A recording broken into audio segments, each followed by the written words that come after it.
गजानंद भगवान की जय, गौ माता की जय, भागवत पुराण की जय, हनुमान जी महाराज की जय, जय जय श्री जी महाराज की जय। बोले राधे कृष्ण भगवान की जय।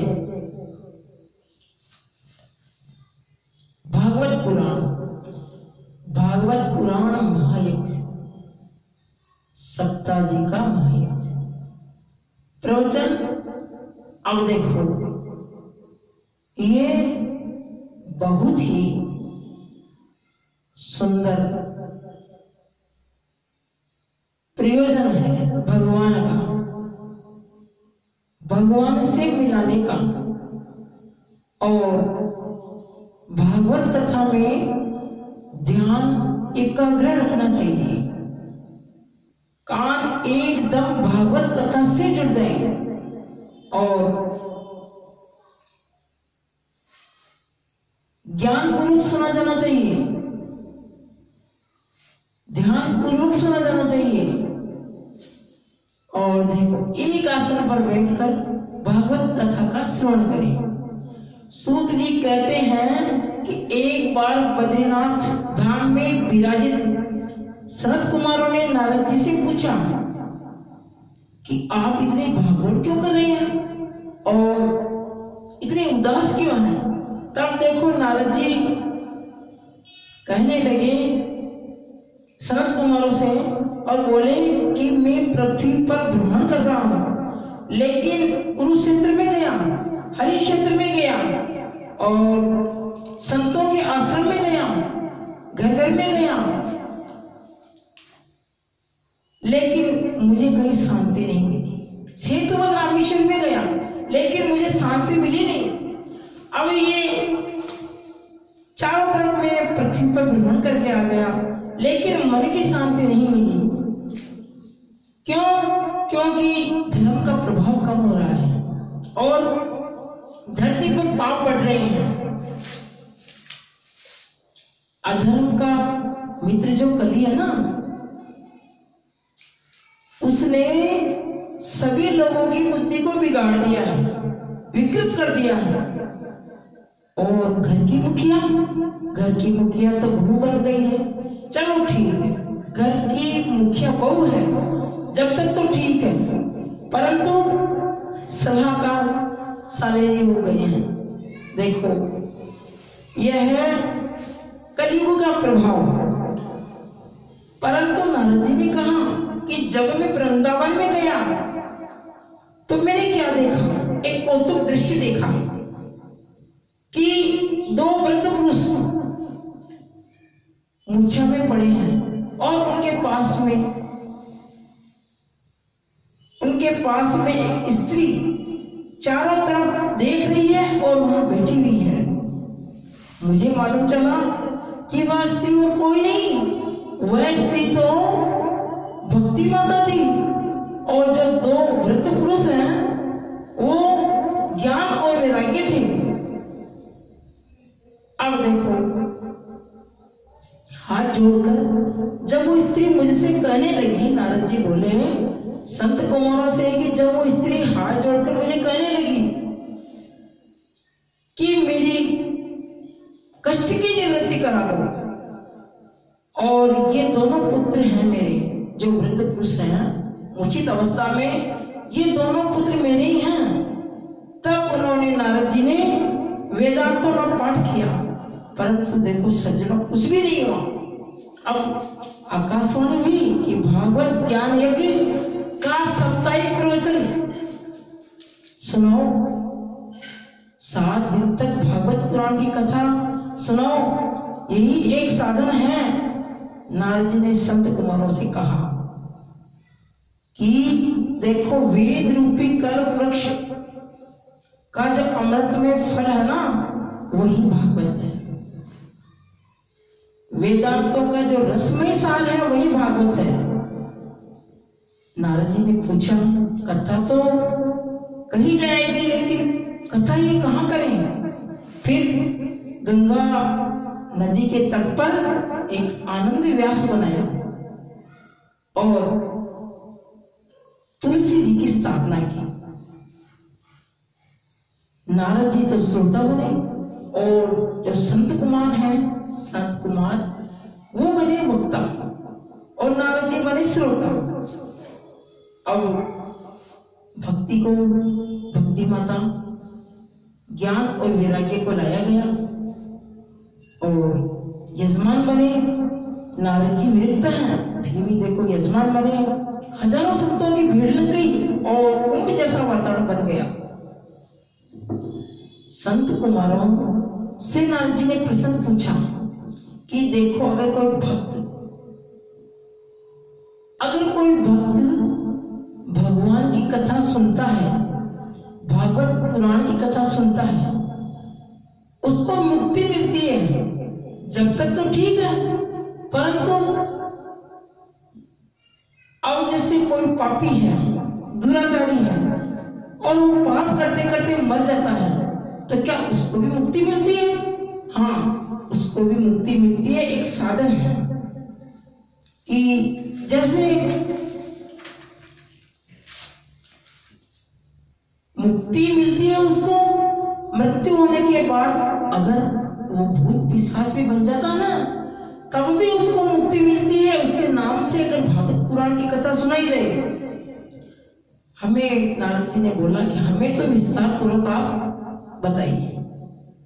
देखो, ये भागवत पुराण वैष्णव जनों का तिलक है और सनातन धर्म के लोगों का यही एक साधन है, लोगों का कल्याण करना। इसी भागवत का मूल प्रयोजन है। देखो, सनत कुमार ने कहा, तुम भद्रा तटे पूर्वम भूत पतन मुक्तम यत्रुवणा स्वधर्म में सत्य सत्कर्म तत्परा। तुम भद्रा नदी के किनारे पर एक बहुत सुंदर नगर था। उस नगर का नाम था उत्तम नगर और वहां एक पंडित जी रहते थे, उनका नाम था आत्मदेव और उनकी पत्नी थी, उनका नाम था धुंधली।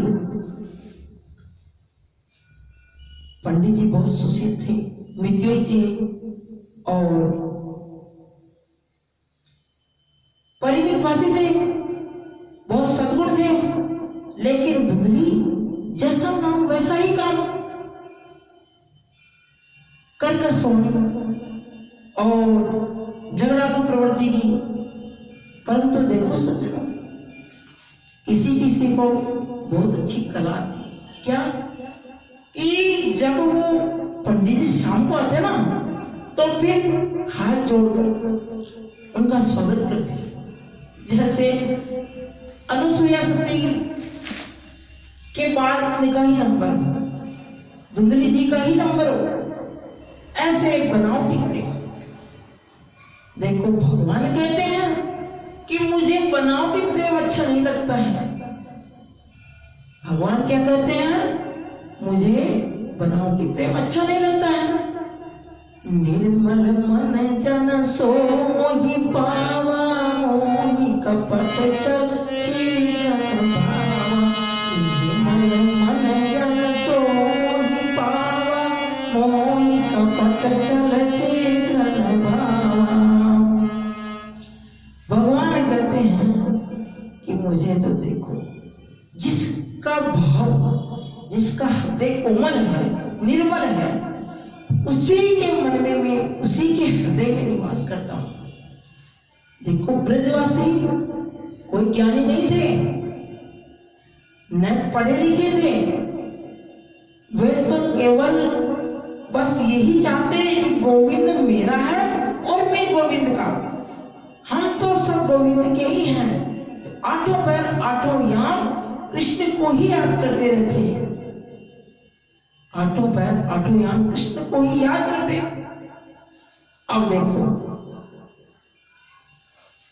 अब आत्मदेव जी की क्या संतान नहीं थी, बेटा नहीं था। तुलसी है, सूख गई थी और गाय के बछड़ा नहीं था, गाय बांझ थी।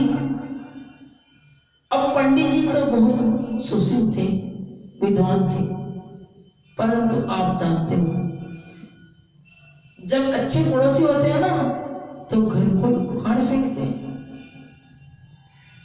और पंडित जी रोने लगे कि मैंने ऐसा कौन सा पाप कर्म किया।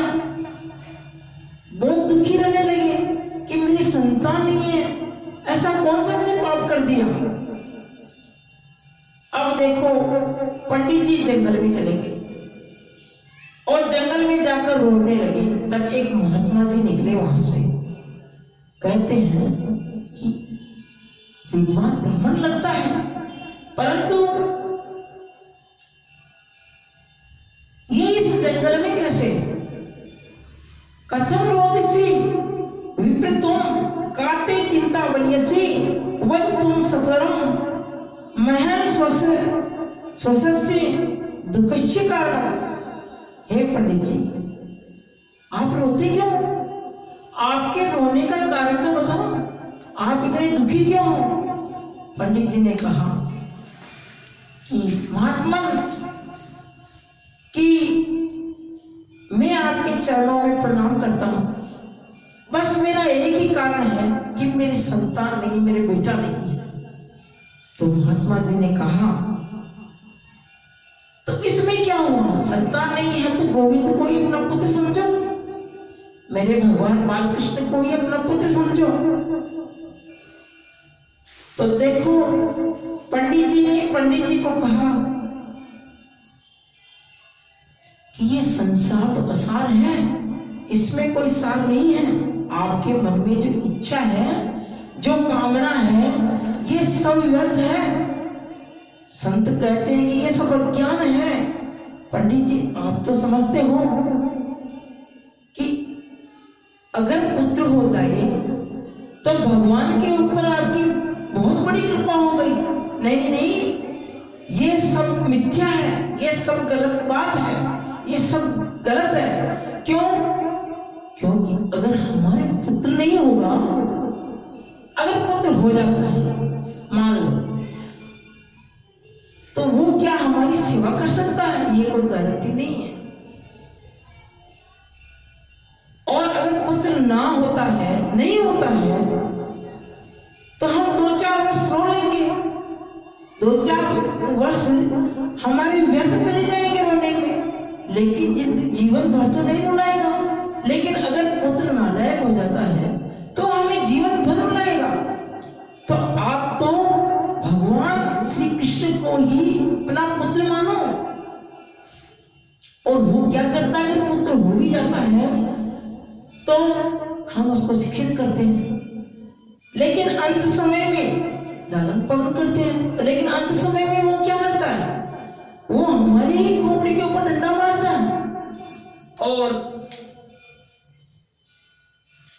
डंडा मारकर खोपड़ी के ऊपर डंडा मार देता है और घी भर देता है। इसी कामना के लिए हम पुत्र की इच्छा करते हैं। लेकिन महात्मा जी कह रहे हैं कि देखो, जैसी ममता हम संसार से करते हैं ना, वैसे ही ममता अगर गोविंद से करें तो हमारा जीवन कल्याणकारी हो जाता है। परंतु पंडित जी बहुत ही जिद्दी थे और पंडित जी ने कहा कि देखो, बिना पुत्र के आशीर्वाद लिए आपसे मैं घर नहीं जाऊंगा, आपसे आशीर्वाद लेऊंगा कि मुझे पुत्र की प्राप्ति हो। नहीं तो मैं क्या करूंगा?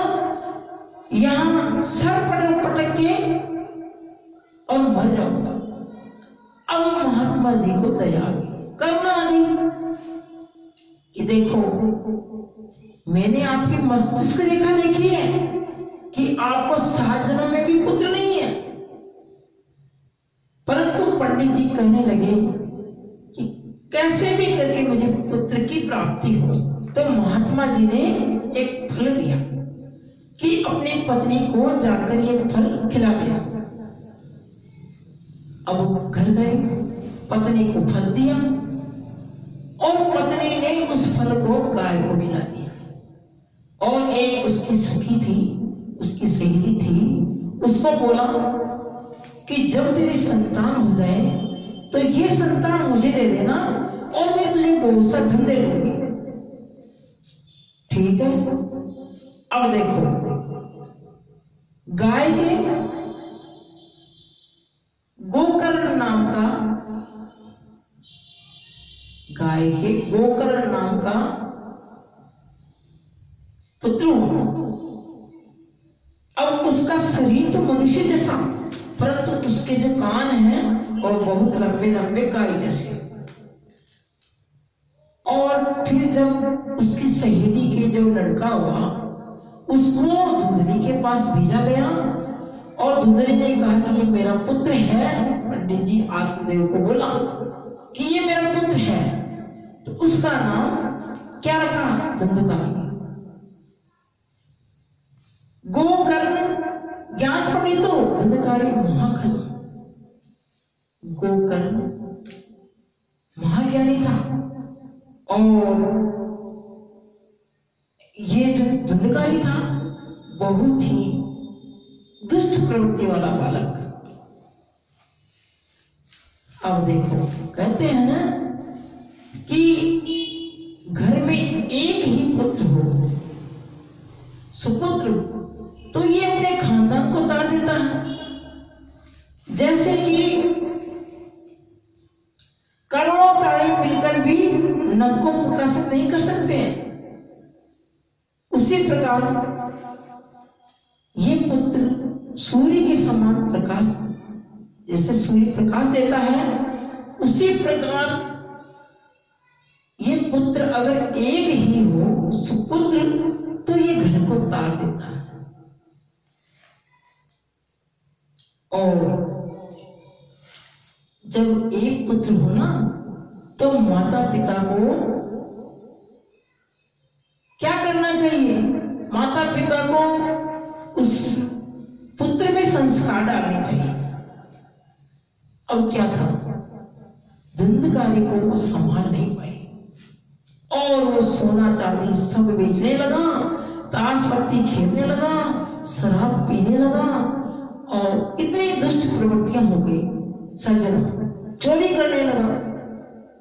एक दिन आत्मदेव जी ने कहा कि धुंधकारी, तुमने मेरे मंदिर जैसे घर को नरक बना दिया। तब धुंधकारी ने कहा कि पिताजी आप चुपचाप बैठे रहो। सज्जनों, ये कलयुग है, सतयुग नहीं है। कलयुग में तो सभी बातें स्नेह और प्रेम से ही संभव है। अब जैसे ही आत्मदेव जी एक दिन रुदन कर रहे थे, रो रहे थे, तब गोकर्ण जी आए और गोकर्ण जी बोले, पिताजी आप इतने दुखी क्यों?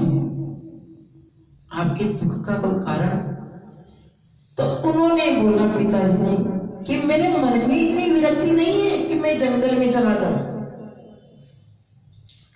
अब मेरा गोकर्ण, तुम ही एक मार्गदर्शन करो। गोकर्ण जी ने कहा, पिताजी पहले तो आप अपने शरीर का जो देहाभिमान है उसको त्यागो। क्यों? क्योंकि शरीर तो नाशवान है सज्जनों। और पिताजी, गोकर्ण ने कहा आत्मदेव जी से कि ये जो शरीर की गति है वो 3 गति होती है। कितनी? 3 गति होती है। पहली गति शरीर की क्या होगी कि इसको जला दोगे ना तो ये राख हो जाएगा, जमीन में गाड़ दोगे तो कीड़े खा जाएंगे और फेंक दोगे तो गीदड़ खा जाएंगे। अब सोचो कि मैं क्या हूं? मैं शरीर भी नहीं हूं, तो मैं क्या हूं? क्योंकि इसकी गति होनी है एक दिन। शरीर तो मरना है, आत्मा तो नहीं मरेगी, लेकिन शरीर को मरना है। अगर ये मकान मेरा, दुकान मेरी, पत्नी मेरी, पति मेरा, अगर सब है अपने पास में, तो अब ये बताइए कि ये जब हम मरकर जाएंगे तो साथ कौन जाएगा?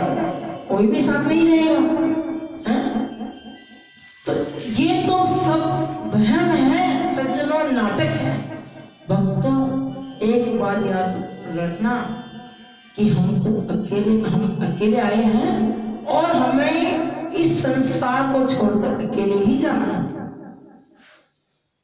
और भगवान से लगन लगाओ। मीराबाई को लगन लगी थी कि नहीं लगी थी? ऐसी लगी लगन मीरा हो गई मगन, वो तो गली गली हरी गुण गाने लगी। ऐसी लगी लगन मीरा हो गई मगन, वो तो गली गली हरी गुण गाने लगी। ऐसी लगी लगन।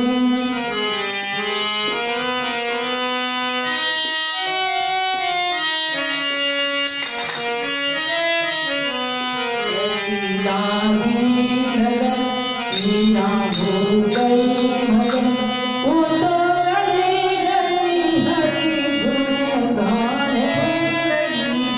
ऐसी लगी लगन। महलों में पली बन के चादर चली, महलों में पली बन के चादर चली। मीरा रानी दीवानी कहाने लगी। मीरा हो गई मगन, वो तो गली गली हरी गुण गाने लगी। ऐसी लगी लगन मीरा हो गई मगन। अब मीरा वो तो गिरधर की थी। मेरे तो गिरधर गोपाल चूस रोना कोई, मोर मुकुट जिनके सिर पे है वही मेरो पति हुई। मीरा और भगवान की, कृष्ण भगवान की दासी बन गई, चरणों की दासी बन गई। तो सज्जनों, मेरे भक्तों, ये जो अपना जीवन है, अपने जीवन के बागडोर मेरे कृष्ण के हाथों में सौंप दो, गोविंद के हाथों में सौंप दो, सब कुछ समर्पित कर दो भगवान कृष्ण को। बोलिए राधे कृष्ण भगवान की जय। जय जय श्री राधे, जय जय श्री राधे, जय जय